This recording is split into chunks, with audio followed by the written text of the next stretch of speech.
ગરકાવ છે। બારેજા ગામના ખેતરો બેટમાં ફેરવાતા ખેડૂતોને ભારે હાલાકી સર્જાઈ। 3 દિવસથી વરસાદ બંધ છતાં હજુ સુધી પાણી નથી ઓસર્યા। ખેતરોમાં પાણી ભરાતા પાક નુકસાનીની ખેડૂતોને હાલ ભીતિ સેવાઈ રહી છે।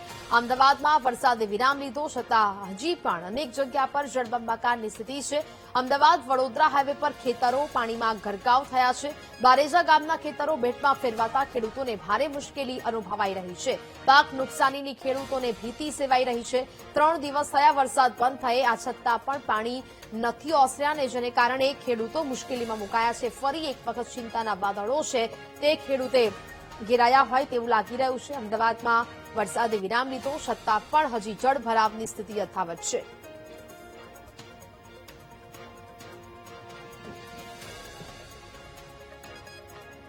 અમદાવાદ શહેર બાદ અમદાવાદના ગ્રામ્ય વિસ્તારોમાં પણ વરસાદે તારાજી સર્જી છે।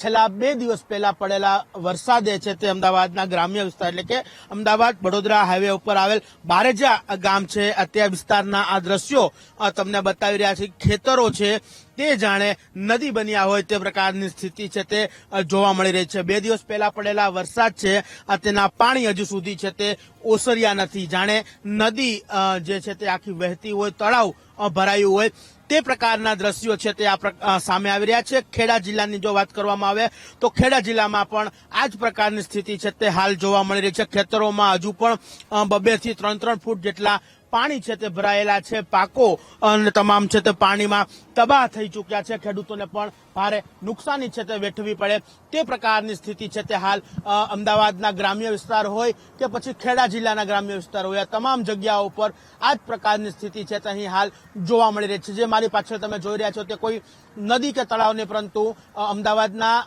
ગ્રામ્ય વિસ્તાર એવા બારેજા અને બારેજાના આ ખેતરો છે કે જ્યાં હજુ પણ 3 ફૂટ જેટલા પાણી છે તે ભરાયેલા જોવા મળી રહ્યા છે। કેમેરામેન પરેશ રાજપૂત સાથે શુભમ ભટ્ટ, વીટીવી ન્યૂઝ, અમદાવાદ। તો વરસાદે વિરામ લઈ લીધો છે તે છતાં પણ અહીંયા જળભરાવની સ્થિતિ જોવા મળી રહી છે। અમદાવાદના ગ્રામ્ય વિસ્તારોમાં ખેતરોની આ પ્રકારની સ્થિતિ જોવા મળી રહી છે। અમદાવાદ વડોદરા હાઈવે પરના ખેતરો બેટમાં ફેરવાયા છે। બારેજા ગામના ખેતરોમાં પાણી ભરાઈ જવાને કારણે ખેડૂતો હાલાકીનો સામનો કરી રહ્યા છે। 3 દિવસ થયા વરસાદ